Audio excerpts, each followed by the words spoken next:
शुक्लांबरधरं विष्णुं शशिवर्णं चतुर्भुजं प्रसन्नवदनं ध्यायेत् सर्वविघ्नोपशान्तयेत्। गुरुर्ब्रह्मा गुरुर्विष्णुः गुरुर्देवो महेश्वरः गुरुस्साक्षात् परब्रह्म तस्मै श्रीगुरवे नमः। व्यासाय विष्णुरूपाय व्यासरूपाय विष्णवे नमो वै ब्रह्मनिधये वासिष्ठाय नमो नमः। कूजन्तं राम रामेति मधुरं मधुराक्षरम् आरुह्य कविताशाखां वन्दे वाल्मीकिकोकिलम्। श्रुतिस्मृतिपुराणानाम् आलयं करुणालयं नमामि भगवत्पादशङ्करं लोकशङ्करम्। सदाशिवसमारम्भां शङ्कराचार्यमध्यमाम् अस्मदाचार्यपर्यन्तां वन्दे गुरुपरम्पराम्। वागर्धाविव सम्पृक्तौ वागर्धप्रतिपत्तये जगतः पितरौ वन्दे पार्वतीपरमेश्वरौ। सूक्तिं समग्रयितु न स्वयमेव लक्ष्मीः श्रीरङ्गराजमहिषी मधुरैः कटाक्षैः वैदग्ध्यवर्णकुणकुम्भनगौरवैर्यां कण्डूलकर्णकुहराः कवयोधयन्ति। हैमोत्थपुण्ड्रमजहन्मकुटं सुनासं मन्दस्मितं मकरकुण्डलचारुगण्डं बिम्बाधरं बहुलदीर्घकृपाकटाक्षं श्रीवेङ्कटेशमुखमात्मनि सन्निधत्ताम्।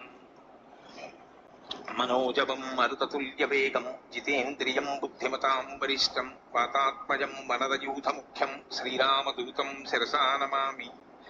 जयत्यति बलो रामो लक्ष्मणश्च महाबलः राजारीति सुग्रीवो राघवेणाभिपालितः दासोऽहं कौसलेन्द्रस्य रामस्य कृष्णकर्मणः हनुमान् शत्रुसैन्यानां निहन्ता मारुतात्मजः न रावणसहस्रं मे युद्धे प्रतिफलं भवेत् शिलाभिस्तु प्रहरतः पादपैश्च सहस्रशः अर्दयित्वा पुरीं लङ्काम् अभिवज्य च मैथिलीं समृद्धार्थो गमिष्यामि विशतां सर्वरक्षसां धर्मात्मा सत्यसन्धश्च रामो दशरथिर्यदि पौरुषे च प्रतिद्वन्द्वशरैरं जहिराविणिम् आपदामपहर्तारं दातारं सर्वसम्पदां लोकाभिरामं श्रीरामं भूयो भूयो नमाम्यहम्।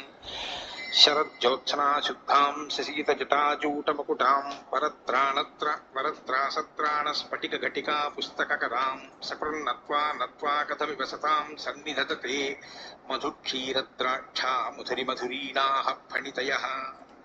हरिः ओम्। అరణ్యకాండము 49వ సర్గము. సీతాదేవి తన ఎడ సుముఖురాలు అగుటకై రావణుడు నయ భయ వచనములను పలుకుట. అతడు రాక్షస రూపమును పొంది ఆమెను రథముపై చేర్చుకొని ఆకాశ మార్గమున బయలుదేరుట. నిస్సహాయ స్థితిలోనున్న జానకి తనను రక్షించుటకై లక్ష్మణుని ప్రకృతిని వేడుకొనుట. జటాయువును అర్థించుట. సీతాయా వచనం శ్రుత్వా దశగ్రీవః ప్రతాపవాన్ హస్తే హస్తం సమాహత్య చకార సుమహద్వపుః. సీతాదేవి పలుకులను విని రావణుడు తీరని అసహనమునకు లోనై ఏమి చేయుటకును తోచని వాడై చేతులు పిసికొనుచు మహాకాయమును ప్రదర్శించెను. స మైథిలీం పునర్వాక్యం బభాషే చ తతో భృశం నోన్మత్తయా శ్రుతౌ మన్యే మమ వీర్య పరాక్రమౌ ఉద్వహేయం భుజాభ్యాం తు మేదినీం అంబరే స్థితః ఆపిబేయం సముద్రం చ హన్యాం మృత్యుం రణే స్థితః అర్కం రుంధ్యాం శరైస్తీక్ష్ణైః విభింద్యాం హి మహీతలం కామరూపిణ మున్మత్తే పశ్యమాం కామదం పతిం. అనంతరము అతడు సీతాదేవితో మరలా గట్టిగా ఇట్లు పలికెను. ఓ సీత, నీవు నీ పతి వ్యామోహములోబడి నా శౌర్య పరాక్రమములను గూర్చి సరిగా వినినట్లు లేదు. ఓ ఉన్మత్తురాలా, నేను ఆకాశమునందుండియే నా భుజబలముచే భూమండలమును పైకెత్తగలను, సముద్ర జలములను ఆపోసన పట్టగలను అనగా త్రాగివేయగలను, రణరంగమున నిలిచి మృత్యుదేవతను హతమార్చగలను, సూర్యుని అడ్డుకొనగలను, నా పదునైన బాణములచే భూమిని బ్రద్దలు గావింపగలను, నేను దేనిని కోరినను ఇయ్యగలను, కనుక నన్ను పతిగా స్వీకరింపుము. ఏవ ముక్తవతస్తస్య సూర్యకల్పే సికిప్రభే క్రుద్ధస్య హరిపర్యంతే రక్తే నేత్రే బభూవతుః సద్యః సౌమ్యం పరిత్యజ్య భిక్షురూపం స రావణః స్వం రూపం కాలరూపాభం భేజే వైశ్రవణానుజః. క్రుద్ధుడై ఇట్లు పలుకుచున్న రావణుని కన్నులు సూర్యగోళములై అగ్నిజ్వాలను వెలిగ్రక్కినవి, పింగళ వర్ణముతో ఎర్రబారినవి. వెంటనే కుబేరుని సోదరుడైన రావణుడు సౌమ్యమైన భిక్షు వేషమును పరిత్యజించి ప్రళయకాల యముని వలె భయంకరమైన తన నిజరూపమును దాల్చెను. సంరక్తనయనః శ్రీమాన్ తప్తకాంచన కొండలః క్రోధేన మహతావిష్టో నీలజీ మూతసన్నిభః దశాస్యః కార్ముకీ బాణి బభూవ క్షణదాచరः స పరివ్రాజ కచ్చద్మ మహాకాయో విహాయ తత్ ప్రతిపద్య స్వకం రూపం రావణో రాక్షసాధిపః సంరక్తనయనః క్రోధాత్ జీమూత నిచయప్రభః రక్తాంబరధరస్తౌ స్త్రీరత్నం ప్రేక్ష్య మైథిలీం. అప్పుడు రాక్షస రూపమును పొందిన ఆ రావణుడు 10 తలలతో ఒప్పుచు ధనుర్బాణములను ధరించి ఉండెను. క్రోధావేశపరుడైన అతని కనుల నుండి చింతనిప్పులు కురియుచుండెను. నల్లని మేఘము వలె విలసిల్లుచు విచిత్ర శక్తి సంపన్నుడైన అతడు మేలిమి బంగారు కొండలములను ధరించి ఉండెను. మహాకాయుడైన రాక్షసరాజు రావణుడు యతీశ్వరుని రూపమును వీడి స్వస్వరూపమును దాల్చెను. మేఘ సముదాయము వలె నల్లనివాడు ఎర్రని వస్త్రములను ధరించినవాడు అయిన రావణుడు క్రోధముతో కనులెర్రజేసి స్త్రీరత్నమైన మైథిలిని చూచుచూ నిలబడెను. సతాం అసిత కేశాంతాం భాస్కరస్య ప్రభామివ వసనాభరణోపేతాం మైథిలీం రావణోబ్రవీత్. పిమ్మట ఆ దశకంఠుడు నల్లని కురులు కలిగి సూర్యకాంతులను బోలిన తనుశోభలతో విరాజిల్లుచు చక్కని వస్త్రాభరణములను ధరించి ఉన్న సీతాదేవితో ఇట్లనెను.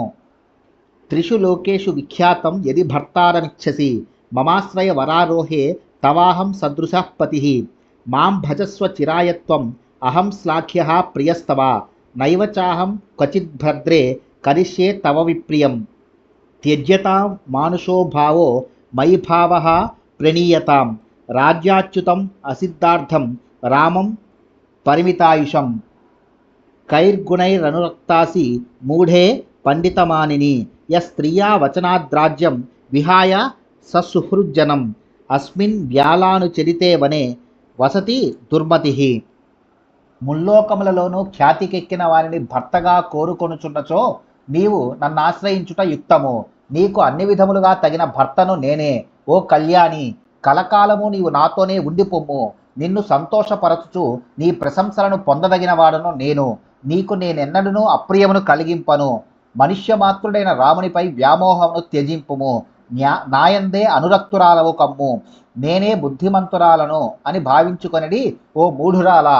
రాముడు పట్టాభిషిక్తుడును కాలేదు, పైగా రాజ్యభ్రష్టుడైనాడు, అంతేగాక అల్పాయుష్కుడు. ఆయనలో ఏ గొప్పదనమును చూచి ఆయనపై అనురాగమును కలిగి ఉన్నావు. ఒక స్త్రీ కారణముగా ఆ తెలివి తక్కువ వాడు పెక్కుమంది బంధుమిత్రులతో కూడిన రాజ్యమును వీడి క్రూర మృగములకు నెలవైన ఈ వనమునందు నివసించుచున్నాడు. ఇత్యుక్త్వా మైథిలీం వాక్యం ప్రియార్హాం ప్రియవాదినీం అభిగమ్యసు దుష్టాత్మా రాక్షసః కామమోహితః జగ్రాహ రావణః సీతాం బుధః ఖే రోహిణీమివ వామేన సీతాం పద్మాక్షిం మూర్ధజేషు కరేణ సహ ఊర్వోస్తు దక్షిణేనైవ పరిజగ్రాహ పానినా. మైథిలితో ఇట్లు పలికి దుష్టాత్ముడైన ఆ రాక్షసుడు కామాతురుడై సముచితముగను ధర్మబద్ధముగను మాట్లాడుచున్నదియు గౌరవాధారములకు పాత్రురాలను అయిన సీతాదేవిని సమీపించి ఆకాశమున బుధుడు రోహిణిని వలె ఆమెను పట్టుకొనెను. అతడు పద్మాక్షి అయిన సీతాదేవి జుట్టును ఎడమ చేతితోనూ ఆమె పాదములను కుడి చేతితోనూ పట్టుకొనెను. కామాతురాణం నభయం నలజ్జ అని నీతిశాస్త్రము. కామం యొక్క పిచ్చిలో మునిగిన వారికి భయము గాని సిగ్గు గాని ఉండవు. రోహిణి చంద్రుని భార్య, బుధుడు చంద్రుని కుమారుడు కనుక రోహిణి బుధునకు తల్లితో సమానురాలు. బుధుడు రోహిణిని వలె రావణుడు జగన్మాత అయిన సీతాదేవిని దుష్టభావంతో పట్టుకొనెను. బుధుడు ఎన్నడూ రోహిణిని పట్టుకొనలేదు, పట్టుకొన జాలడు కూడా. రావణుని దుష్కృత్యమును స్పష్టపరచుటకే అట్లు పోల్చ చెప్పబడినది. ఇది అభూతోపమ. తం దృష్ట్వా మృత్యు సంకాసం తీక్ష్ణదంష్టం మహాభుజం ప్రాద్రవన్ గిరి సంకాసం భయార్తా వనదేవతా. మృత్యుదేవత వలె భయంకరుడు, నునుపుదేలి వికృతముగానున్న కోరలు గలవాడు, మిక్కిలి భుజబలము గలవాడు, పర్వతము వలె మహాకాయము గలవాడు అయిన రావణుని చూచి వనదేవతలు ఎల్లరూ భయగ్రస్తులై పరుగులు తీసిరి. సచ మాయామయో దివ్యః కరయుక్తః కరస్వనః ప్రత్యదృశ్యత హేమాంగో రావణస్య మహారథః. ఇంతవరకును గుప్తముగా ఉంచబడిన రావణుని రథము ఇంతలో అచట బహిర్గతమయ్యెను. అది క్షణములో అంతర్ధానమొకట, మరుక్షణములో ప్రత్యక్షమొకట మొదలగు మాయాలక్షణములు గలది. అద్భుతమైనది. గుర్రములచే పూంచబడి ఉన్నట్టిది. అది సాగిపోవునప్పుడు దాని ధ్వనులు కఠోరముగా నుండును. దాని అంగములు అనగా చక్రములు మొదలగునవి అన్నీ బంగారువి. తతస్తాం పరుషైర్వాక్యై భర్త్సయన్ స మహాస్వనః అంకేనాదాయ వైదేహీం రథమారోపయత్ తదా. అనంతరము ఆ రావణుడు గొంతు పెంచి పరుషవచనములో వచనములతో సీతాదేవిని భయపెట్టుచు ఆమెను ఒడిలోనికి తీసుకుని రథముపై నుంచెను. సా గృహీత విచుక్రోశ రావణేన యశస్విని రామేతి సీత దుఃఖార్త రామం దూరగతం వనే. ఉత్తమ పతివ్రత అయిన సీతాదేవిని రావణుడు అట్లు తీసుకొని పోవుటకు సిద్ధపడగా ఆమె దుఃఖార్తయై వనములో సుదూరముగానున్న తన భర్తను స్మరించుచు రామ రామ అని బిగ్గరగా కేకలు పెట్టుచు ఏడువసాగెను. తాం అకామాంస కామార్త పన్నగేంద్రవ వధూమివ వివేష్టమానాం ఆదాయ ఉత్పపాతాధరావణ. కామార్తుడైన ఆ రావణుడు తన ఎడ విముఖురాలై ఆడుపాము వలె మెలికలు తిరుగుచున్న అనగా తన నుండి తప్పించుకొనుటకై పెనుగులాడుచున్న ఆ సీతాదేవిని పట్టుకొని రథముతో ఆకాశమునకు ఎగిరెను. అకారహ అనగా విష్ణువు, ఆ ప్లస్ కామ అకామ అనగా విష్ణుకామ, శ్రీ మహావిష్ణువుపై ప్రేమ గలది అని అర్థము. తతస్సా రాక్షసేంద్రేణ హ్రియమానా విహాయసా భృశం చుక్రోశ మత్తేవ భ్రాంతచిత్త యథాతుర. రావణుడు తనను అట్లు అపహరించుకుని ఆకాశ మార్గమున వెళ్ళుచుండగా ఆమె ఆర్తురాలై నిస్పృహతో కలవరపడుచు బిగ్గరగా ఏడువసాగెను. హా లక్ష్మణ మహాబాహో గురుచిత్త ప్రసాదక హ్రియమాణం న జానీషే రక్షసా మాం అమర్షిణ.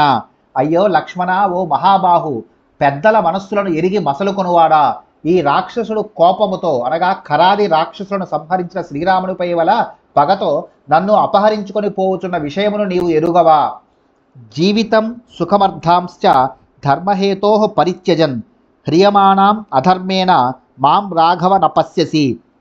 ఓ రఘునాథ, ధర్మ పరిరక్షణకై నీవు ప్రాణములపై మోహమును, శారీరక సుఖములను, రాజ్యభోగములను అన్నింటినీ వదులుకొని వచ్చితివి కదా. ఈ దుర్మార్గుడు అధర్మముగా నన్ను అపహరించుకొని పోవచ్చుండుట నీవు చూచుటలేదా?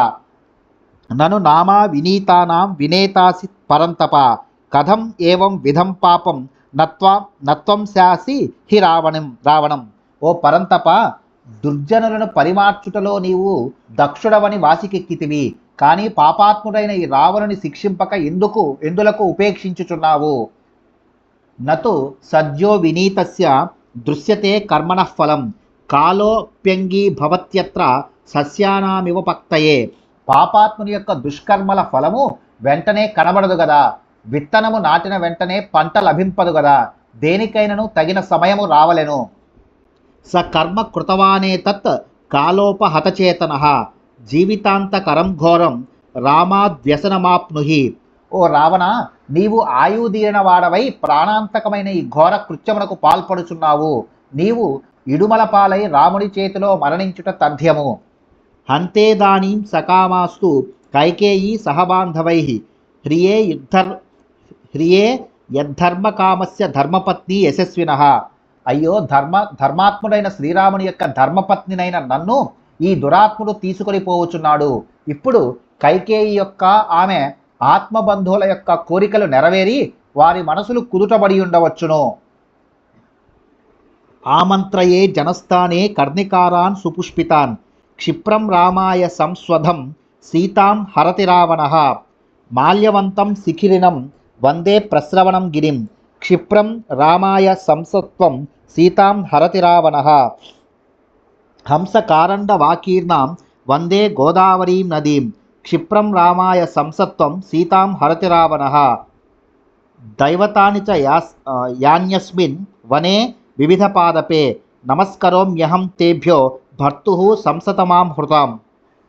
దండకారణ్యమున బాగుగా పుష్పించి ఉన్న ఒక గన్నేరు మొక్కలారా, రావణుడు సీతను అపహరించుకొని పోవుచున్నాడు అని వెంటనే రామునకు తెలుపుడు. ఇది నా ప్రార్థన. ఉన్నత శిఖరములతో ఒప్పుచు పుష్ప ఫల సంపన్నమైన ఓ ప్రస్రవణగిరి, నీకు నమస్కారము. రావణుడు సీతను అపహరించుకొని పోవుచున్నాడని వెంటనే శ్రీరామునకు తెలుపుము. హంసలతో బెగ్గురు పక్షులతో విలసిల్లుచున్న ఓ గోదావరి నది, నీకు ప్రణమిల్లుచున్నాను. రావణుడు సీతను అపహరించుకొని పోవుచున్నాడని వెంటనే రామునకు నివేదింపుము. ఈ వనముల ఎందుగల వివిధ వృక్షముల యొక్క అధిదేవతలందరికీ నమస్కరించుచున్నాను. ఈ రాక్షసుడు నన్ను అపహరించుకొని పోవచ్చున్న వార్తను వారు నా భర్తకు తెలుపుదురుగాక. యాని కాని చిదప్యత్ర సత్వాని నివసంత్యుత సర్వాణి శరణం యామి మృగపక్షి గణానపి హ్రియమాణాం ప్రియాం భర్తు ప్రాణేభ్యోపి గరీయసి వివసాపహృతా సీత రావణేనేతి సంసత. ఈ వనమును ఆశ్రయించుకొని జీవించుచున్న పశుపక్ష్యాది సమస్త ప్రాణులారా, నేను మిమ్ము శరణు వేడుచున్నాను. మీరు నా భర్తకు, ఓ రామా, నీకు ప్రాణముల కంటెను మిన్నయైనదియు నీకు అత్యంత ప్రేమపాత్రురాలను అయిన సీతాదేవిని రావణుడు అపహరించుకుని పోవుచున్నాడు. ఆమె నిస్సహాయ స్థితిలో ఉన్నది అని నివేదింపుడు. విదిత్వా మాం మహాబాహు అముత్రాపి మహాబలః ఆనేష్యతి పరాక్రమ్య వైవస్వత హృతామపి. శ్రీరాముడు మహాభుజ బలశాలి. ఒకవేళ నన్ను యముడు అపహరించుకొని పోయినను ఆ విషయము నెరింగి ఆ పరలోకము నుండి అయినను అతడు తన పరాక్రమముతో నన్ను తీసుకొని రాగలడు. సా తదా కరుణా వాచో విలపంతి సుదుఃఖిత వనస్పతి గతం గృధ్రం దదర్శా యతలోచన. విశాలాక్షి అయిన ఆ సీతాదేవి మిగుల దుఃఖితయై దయనీయ వచనములతో ఇట్లు విలపించుచు ఆ సమయమున చెట్టుపై గల జటాయు పక్షిని చూచెను. సా తముద్వీక్ష శుశ్రోణి రావణస్య వసంగత సమాక్రందద్భయపర దుఃఖోపహతయా గిరా. రావణుని నిర్బంధములో భయగ్రస్తయ్యున్న ఆ సుందరి ఆ జటాయువును చూచి దుఃఖపూరితమైన గద్గద స్వరముతో ఆక్రందించుచు ఇట్లు వేడుకొనెను. జటాయో పశ్య మామర్య హ్రియమాణాం అనాథవత్ అనేన రాక్షసేంద్రేణ కరుణం పాపకర్మణ నైష వారయితుం సఖ్యః తవ క్రూరో నిశాచరః సత్వవాన్ జితకాశీ చ సాయుధశ్చైవ దుర్మతిః రామాయ తు యథాతత్వం జటాయో హరణం మమ లక్ష్మణాయ చ తత్సర్వం ఆఖ్యాతవ్యం అశేషతః. పూజ్యుడమైన ఓ జటాయు, పాపకర్ముడైన ఈ రాక్షసరాజు ఒక దిక్కులేని దానిని వలె నన్ను అపహరించుకొని పోవుచున్నాడు. దయజూడుము. ఈ నిశాచరుడు క్రూరుడు, బలశాలి, విజయగర్వంతో నున్నవాడు, సాయుధుడు, పైగా దురాత్ముడు. అట్టి ఇతనిని ఎదుర్కొనుట నీకు అసఖ్యము. కావున ఓ జటాయు, ఇతడు నన్ను అపహరించుకొని పోవుచున్న విషయమును పూసగుర్చినట్లు పూర్తిగా రామలక్ష్మణులకు వివరింపుము. ఇత్యార్షే శ్రీమద్ రామాయణే వాల్మీకియే ఆదికావ్యే అరణ్యకాండే 49 సర్గః.